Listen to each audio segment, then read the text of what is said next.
Mic check, mic check, mic check, mic check. Microphone check, mic check. Microphone check. Mic check, mic check.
Coast Guard officials and accompanying experts have come out to the podium.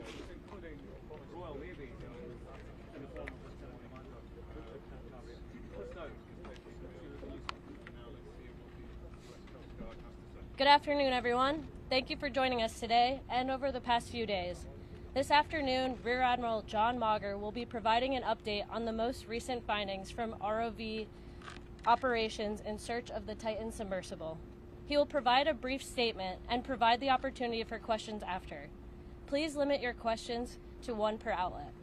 Following the briefing, the Joint Information Center staff and I will be here to help you with any of your further needs. May I now please introduce Rear Admiral John Maguer.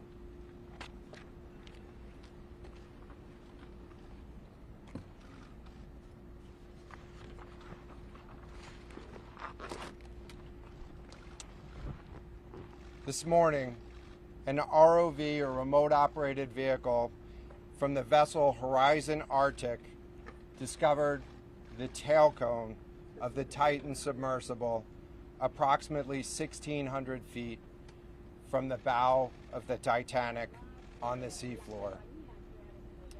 The ROV subsequently found additional debris.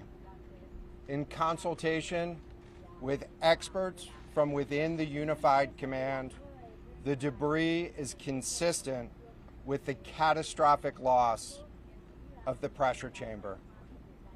Upon this determination, we immediately notified the families. On behalf of the United States Coast Guard and the entire Unified Command, I offer my deepest condolences to the families. I can only imagine what this has been like for them, and I hope that this discovery provides some solace during this difficult time.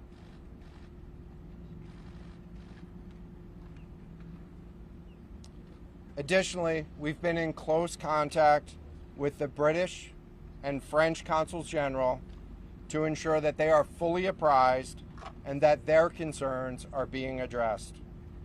The outpouring of support in this highly complex search operation has been robust and immensely appreciated. We are grateful for the rapid mobilization of experts on the undersea search and rescue, and we thank all of the agencies and personnel for their role in the response. We're also incredibly grateful for the full spectrum of international assistance that's been provided. The ROVs will remain on scene and continue to gather information.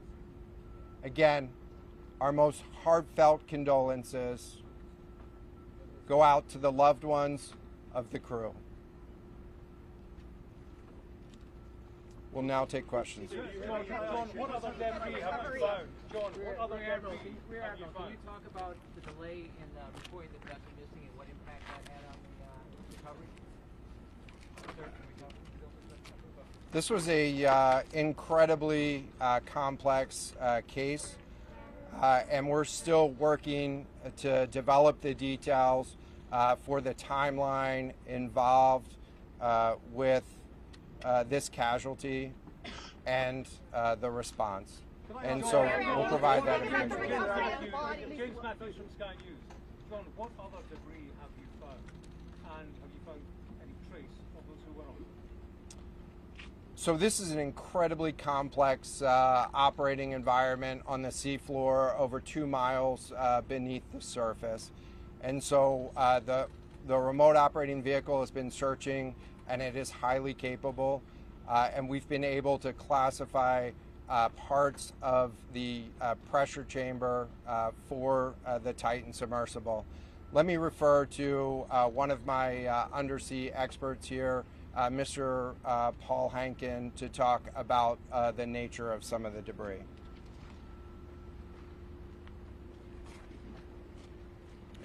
Thank you, Admiral. So essentially we found 5 different major pieces of debris that told us that it was the remains of the Titan. The initial thing we found was the nose cone, which was outside of the pressure hull. We then found a large debris field.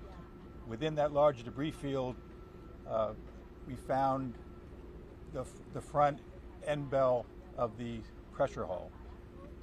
That was the first indication that there was a catastrophic event. Shortly thereafter, we found a second smaller debris field. Within that debris field, we found the other end of the pressure hull, the aft end bell, which was basically comprised of the totality of that pressure vessel. We continue to map the debris field, and as the Admiral said, we will do the best we can to fully map out what's down there. Thank you very much. It's a very difficult question to ask, but it will be an important one for the families, of course. What are the prospects of recovering the bodies of the missing crew? So the questions was related, and I'm restating the question from the standpoint of sometimes it's hard to hear the question here. What are the prospects for recovering crew members? And so this is a incredibly unforgiving environment down there on the seafloor, and the debris is consistent with a catastrophic implosion of the vessel. And so we'll continue to work and continue to search the area down there, but I don't have an answer for prospects at this time. Admiral, it's Tom Costello at NBC News. Is there any suggestion? Sorry, any suggestion at all that the sub itself collided with the wreckage of Titanic, or that instead it might have imploded above the wreckage and then rained down nearby? So the question was, is there any question as to whether or not the sub collided with the Titanic or whether it imploded above and debris field created from that? So the location of the Titan submersible was in an area that was approximately 1,600 feet from the wreck of the Titanic. I have an expert here that is familiar with that area and can talk about the debris field and what the debris field indicates in terms of where the casualty may have occurred. Rear Admiral, really quickly, can you tell me when that massive fleet will be called back? Hang on a second. The expert voice is coming up to answer the question. Thank you, Admiral. So the question is, where does the wreck lie in relation to the Titanic? I didn't hear the Admiral's answer. I think 1,600 feet. Was that correct, Admiral? You got it. So that's off the bow of Titanic. It's in an area where there is not any debris of Titanic. It is a smooth bottom. There, to my knowledge and anything I've seen, there's no Titanic wreckage in that area. And again, 200 plus meters from the bow, and consistent with the location of last communication for an implosion in the water column. And the size of the debris field is consistent with that implosion in the water column.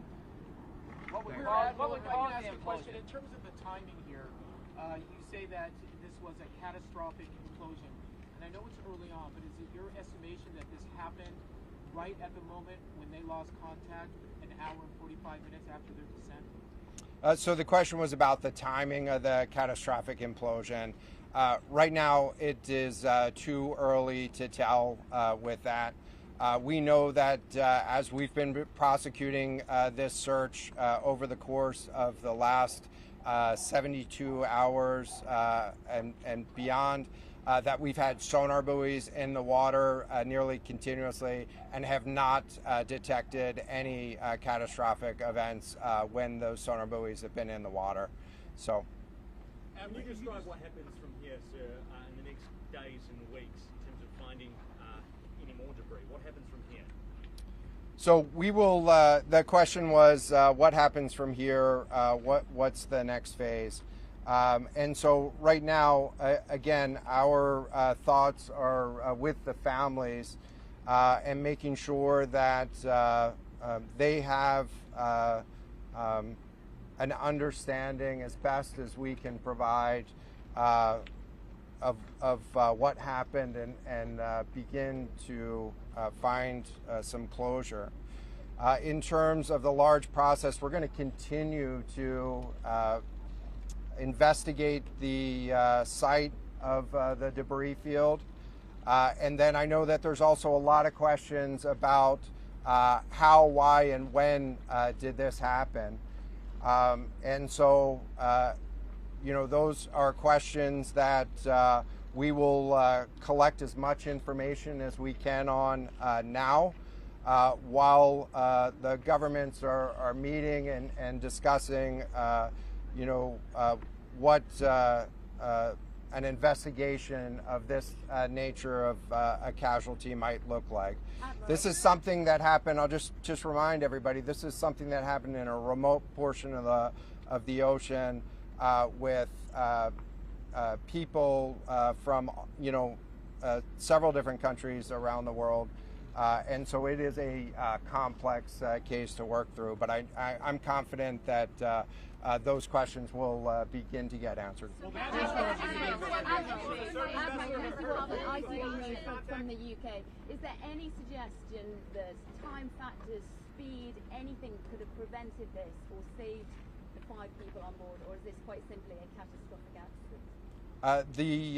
The question was there any suggestion that time factors may have played a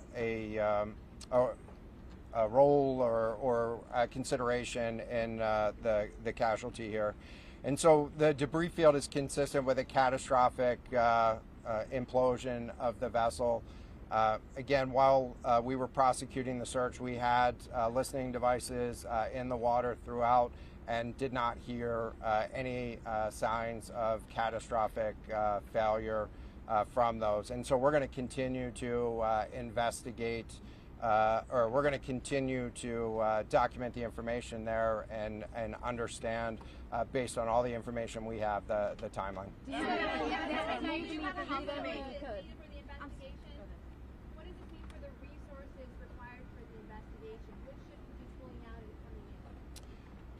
So the question was, what are the resources required for the investigation, and which ships will be pulling out and staying in? And so it's too early for me to talk about an investigation. That's a decision that's going to be taken outside of the search and efforts that I was leading. But we do have a number of vessels. We have 9 vessels on the scene right now. We had medical personnel on scene. We had other technicians on scene. And so we will begin to demobilize personnel and vessels from the scene over the course of the next 24 hours. But we're going to continue remote operations on the sea floor. And I don't have a timeline for when we would intend to stop remote operations on the seafloor at this point. Admiral, as a result of this, do you think there should be changes in the way these are safety rated or inspected so that this won't happen again? Yeah, the question was essentially about do you think that there should be changes in safety ratings or inspection for these standards? I know that there's a lot of questions about why, how, when this happened, and the members of the Unified Command, have those questions too, as professionals and experts that work in this environment. And this is an incredibly difficult and dangerous environment to work in out there. But those questions about the regulations that apply and the standards, that's going to be, I'm sure, focus of future review. Right now, we're focused on documenting the scene and continuing the subfloor. I know we don't know the timing here. We don't know the timing here, but there was the banging noises yesterday that redirected and redeployed the ROVs to this area. Is there anything conclusive in those noises, and did that redirection and then finding this debris field today all help? So throughout the search efforts, we reacted to the information that we had available to us, and while we continued to send it off for deeper analysis. Again, really complex operating environment for us to work in. Let me check with the experts, but there doesn't appear to be any connection between the noises and the location on the seafloor. Again, this was a catastrophic implosion of the vessel, which would have generated a significant broadband sound down there that the sonar buoys would have picked up. This will be the last question. Admiral, if you talk about the ROV that dropped into the ocean today, it arrived early this morning. It seems it swiftly was able to find the debris field. If you could talk about the speed of that, and also were all of the assets involved moved as swiftly as possible to the area? Was any help turned away, as some lawmakers have criticized the government? This was a incredibly complex operation, and we were able to mobilize an immense amount of gear to the site in just a really remarkable amount of time, given the fact that we started without any sort of vessel response plan for this or any sort of pre-stage resources. And so the equipment that was brought on site this morning that we were using was a pelagic ROV capable of operating at 6,000 meters, cameras, sonar, other articulating arms and resources on it.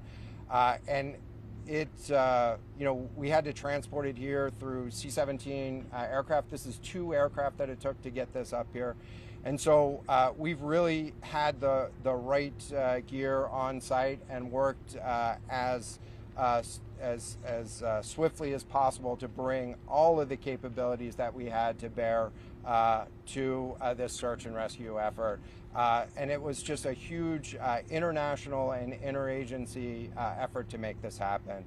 So I'm really grateful for all of the responders that came out to support this and really search for the vessel. It is a difficult day for all of us, and it's especially difficult for the families, and our thoughts are with the families today.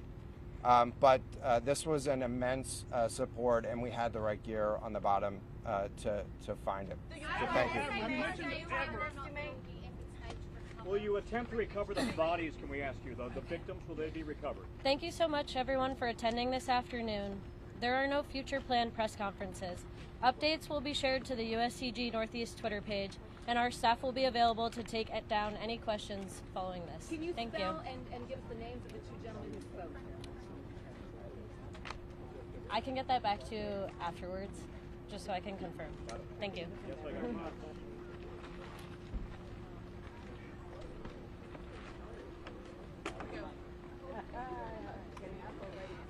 No, right.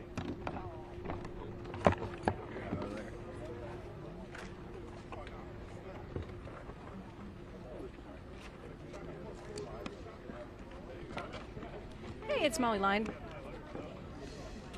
Thanks. All right.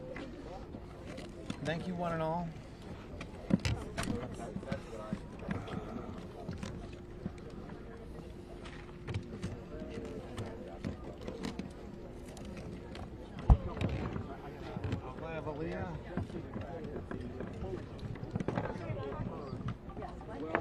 No one's talked to me.